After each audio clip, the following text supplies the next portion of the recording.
अस्सलाम वालेकुम, मैं हूं जहांगीर और आप देख रहे हैं जारगन विद जहांगीर।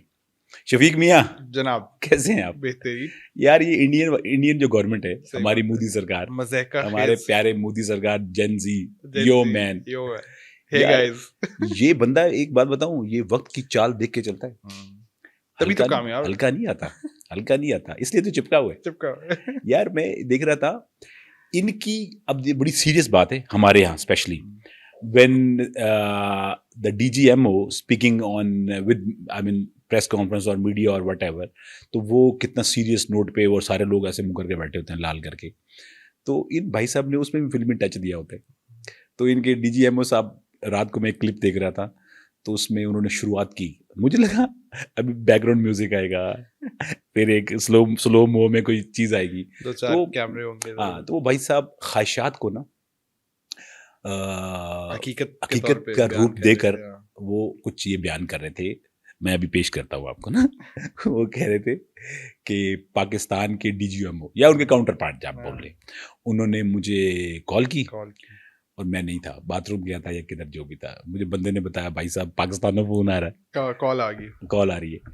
फिर कहता है जी दोबारा कॉल आई, फिर वो मैं नहीं कर, फिर तीसरी दफा कॉल आई, फिर कहता नहीं मैंने कॉल की वापस ना। तो उनसे पूछा भाई साहब खैर हो, सब पाकिस्तान में अमन शांति है, अडयाला वडयाला सब सही चल रहा है, क्यों फोन कर रहे हो भाई साहब? तो उन्होंने कहा कि जी फोन हम इसलिए कर रहे हैं कि यार हम आपसे क्षमा चाहते हैं। मैंने पूछा केड़ी क्षमा?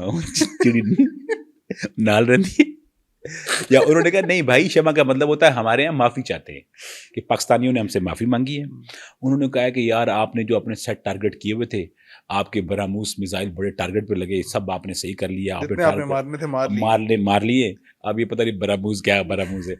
तो उन्होंने कहा कि जी अब आपने टारगेट अपने अचीव कर लिए हैं, लिहाजा अब हम अमन शांति और सुलह सुलह खेलते हैं। आप एक वाइट कबूतर हमारी तरफ उड़ाएं, एक सफेद पतंग हम भेजेंगे, सफेद पतंग हम भेजेंगे। आल दो के अगर कबूतर इनकी बाउंड्री लाइन क्रॉस कर जाए ना, उसके भी पुरसे चेक कर रहे होते हैं, उसको भी पकड़ के थाने यार ये तो कोई चिप शिप तो नहीं लगी हुई। तो थोड़ा लंबा हो गया, लेकिन ये भाई साहब ने ना बयान किया, और सच बताऊं एक बात बीच में, उसको भी इन्होंने ना, मतलब यार एक बात है, ठीक है जेन्युइनली फोन अगर आया भी है, वी डोंट नो, तो आप उसको, जो भी आपकी प्रोफेशनल चीजें होती हैं या अप्रोच होती है, उसमें रह के आप बता सकते हैं यार मेरे काउंटर पार्ट का फोन आया, ये ब्ला ब्ला ब्ला। आपने उसमें भी ड्रामा ऐड कर दिया, ड्रामाटाइज करके उसको पेश किया। तो मोदी साहब अपनी हुकूमत को बचाने के लिए, इलेक्शन आने वाले हैं 2029 में, शायद उसके लिए वो तैयारी कर रहे हैं, अभी से लग पड़े, क्योंकि पिछले कुछ बिहार शहर में इधर उधर कुछ इलाकों में उनको मुंह की खानी पड़ी है ना, तो कॉकरोचेस भी आए हुए हैं, तो कुछ और भी तो उन्होंने किया होगा साथ, उन्होंने किए, एक उन्होंने अपने उथल पुथल की है, हाँ उथल पुथल की है जरा। स्मृति ईरानी, क्योंकि सास भी कभी बहू स्मृति ईरानी, ये कौन? स्मृति ईरानी, स्मृति ईरानी, ये क्या, कौन साहब है ये एक फॉर्मर एक्ट्रेस टर्न्ड पॉलिटिशियन है, कोई मशहूर ड्रामा बताएं जरा इनका, क्योंकि सास भी कभी बहू थी। कुछ याद आया आपको आपके जवानी के? सच्ची बताऊं, अल्लाह की कसम मैंने आज तक नहीं देखा, लेकिन मैंने सुना जरूर है, सास भी कभी बहू थी। तो वैसे ये बात तो हकीकत है, हिट सीरियल सोप। वैसे मोदी साहब को देख के भी बड़ी फुफू और सास की फीलिंग नहीं आती? So basically अप्रोच ये है कि bringing popular faces back into BJP, ठीक है, और उनके थ्रू अब पार्टी का निजाम चलाया जाएगा। और भी कुछ उन्होंने स्ट्रक्चरल चेंजेस किए हैं, ठीक है, ट्रेजरर जो थे इनके वजीर खजाना या क्या बोलते हैं उसको, ट्रेजरर, वजीर खजाना तो नहीं बोल सकते, ये बोल सकते हैं पार्टी के फंड्स को, हाँ, जो मैनेज करेंगे, वो अंकल उन्होंने बदल दिए हैं। अंकल कह रहे हैं, आप सुन लिया उन्होंने, कोई बात नहीं, वैसे कौन से वो भाई अंकल कैसे हो गए, जब उनके बड़े अंकल मोदी साहब जेन जी यो मैन बन रहे हैं, तो आप उनके नीचे वालों को अंकल कह रहे हैं। अच्छा, तो एक तब्दीली वो है, आपने रजिस्टर खोल लिया अपना? पीयूष गोयल हैं ट्रेजरर, जिनको नया ट्रेजरर बनाया गया, पार्टी की फाइनेंसेस अब ये मैनेज करेंगे। कोई करप्शन करनी हुई, कुछ करना हुआ इधर उधर, कुछ करप्शन करनी नहीं हुई, करप्शन का हिसाब लगाना हुआ। हाँ, तो बेसिकली वही। फिर सोशल मीडिया पे इन्होंने बहुत एक रिवैम्प किया है। बेसिकली दीपक महास्के हैं, ठीक है, एक डेटा फोकस्ड ऑर्गेनाइजेशनल लीडर हैं, छत्तीसगढ़ से ताल्लुक है।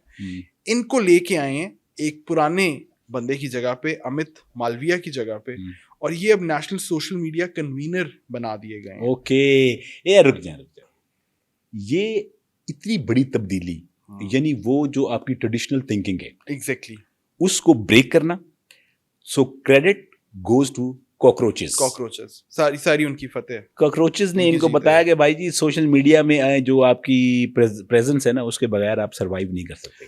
सो बेसिकली अगर आप इसको ग्लोबल कॉन्टेक्स्ट में भी देखें ना, तो जो ट्रम्प की पहली टर्म थी और जो कैंपेन थी वो भी ब्रिटेन में भी उस वक्त जो भी थे, मुझे अब नाम उनका भूल गया। सो बेसिकली आपने डेटा के थ्रू जो सोशल मीडिया को मैनेज किया, आपने उससे लोगों का ओपिनियन बदलने की कोशिश की थी।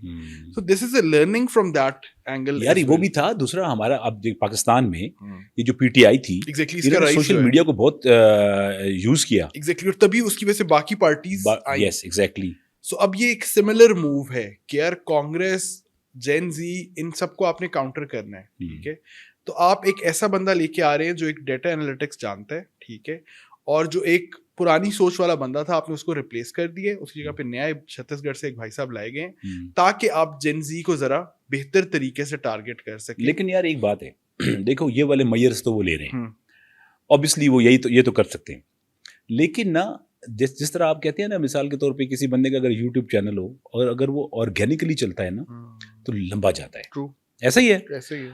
सेम इस तरह अगर आप एक पार्टी में उसकी प्रेजेंस सोशल मीडिया पे करते हैं तो ये बड़ा मैंडेटरी है कि यार आप उसको जेन्युइनली डिलीवर भी करें ना साथ।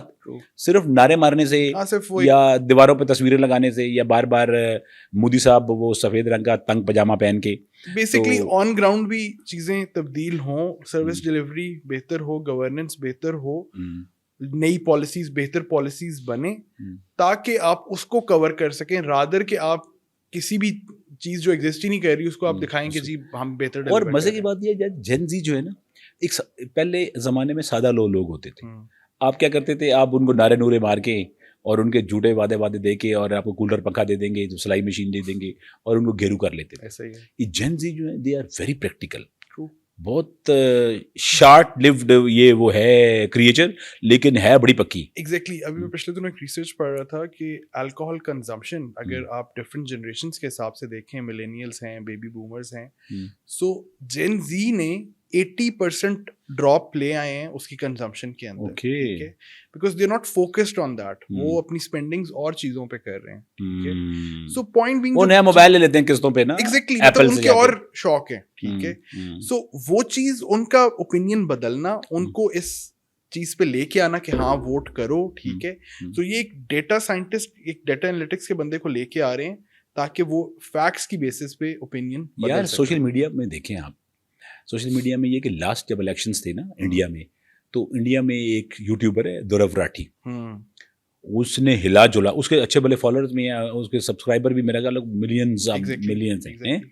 तो उस बंदे ने, वो मोदी के खिलाफ था, बीजेपी के, उसने जनाब लोगों को बड़ा एजुकेट किया, तो लोग उसकी बात सुनते भी थे। तो मोदी सरकार को काफी वक्ता डला हुआ था, उसने डाला। तो सोशल मीडिया, हालांकि वो इज यंग मैन, वो एक बंदा वैसे आम रूटीन में कुछ नहीं कर सकता, लेकिन सोशल मीडिया की पावर इतनी है कि वो तो कॉकरोचेस वाला हम देख सकते हैं कि मतलब ये पार्टी ऑन ग्राउंड एग्जिस्ट ही नहीं करती थी, सोशल मीडिया पे इसकी प्रेजेंस क्रिएट हुई एंड इवेंचुअली वो ऑन ग्राउंड पे चीजें आना शुरू हो गई जो उन्होंने प्रोटेस्ट किया। सो आप जो बात आपने स्टार्ट की वो स्मृति वाली और बाकी सारे जो आपने बताए बंदे जो इन्होंने अपनी पार्टी में उथल पुथल स्टार्ट कर दी है, तो एक्चुअली दे रियलाइज के यार हमें चेंज करना पड़ेगा, इसके बगैर गुजारा नहीं, वरना पुराने घोड़ों पे ज्यादा सफर आप कर नहीं सकते। ट्रू। तो वरना घोड़े लग जाएंगे।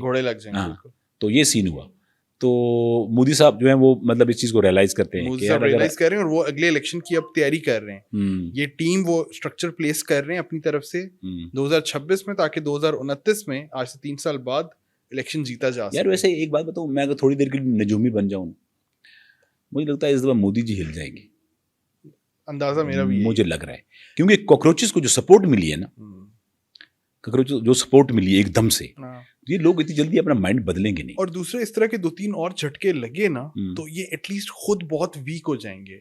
अगर बीजेपी समहाउ और द अदर इलेक्शन जीत भी जाती है तो पार्टी इनको रिप्लेस करेगी कि यार अब ये इस चीज से काम नहीं चलेगा। और जेन जी जो है ना, अब देखो ये जो इंडिया का स्टांस है, ये अगर आप वॉर की बात करें, अमेरिका इसराइल की जो इसराइल और ये ईरान की जो वॉर है, उसमें मोदी साहब की गवर्नमेंट हालांकि ये डबल प्ले करते हैं, ये बहुत ज़्यादा ऑब्वियस नहीं होते, लेकिन ये बात को ये छुपा नहीं सके कि इसराइल के साथ ये बड़े इंक्लाइन है और बड़ी इनकी सेटिंग है। जबकि जितने जेन जी या कॉकरोचेस हैं वो ये समझते हैं कि इसराइल जुल्म कर रहा है और जेनोसाइड हो रहा है गजा वालों का, तो वो भी एक परसेप्शन है। किस पे कोई दो राय नहीं है। तो ये वाली चीजें भी इलेक्शन में इनको हर्ट कर सकती हैं किसी न किसी तरीके से, ठीक है। और जो ये वार है, इसने सिर्फ 2-3 कंट्रीज जो डायरेक्टली इन्वॉल्व हैं, सिर्फ उनका लैंडस्केप चेंज नहीं किया, ये बहुत ज्यादा ग्लोबल इसका एक इम्पैक्ट है, वो करेगी, ठीक है। तो मोदी साहब खैर डरे हुए हैं, खुलासा ये है, और बहुत बैकफुट, वो तैयारियां कर रहे हैं, बंदे चेंज कर रहे हैं।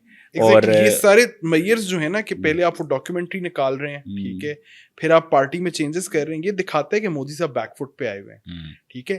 पहले वो रेजिग्नेशन एजुकेशन मिनिस्टर का भी, अगर आप इन सारी चीजों को लिंक करें ना, इसमें लगता है कि यार निजाम बदल रहा है, तब्दीली आ रही है उधर उस तरफ, ठीक है। तो दोस्तों, मोदी साहब जो हैं वो कॉकरोचेस का जो इफेक्ट उनके ऊपर हुआ था वो चल रहा है अभी तक, और मोदी साहब सियाणे बहुत हैं, समझदार हैं, वो अपने आप को अब उसी रूप में ढाल रहे हैं ताकि नेक्स्ट इलेक्शन में भी कामयाबी हासिल कर सके। तो देखते हैं फिर क्या होता है। खुदा हाफिज।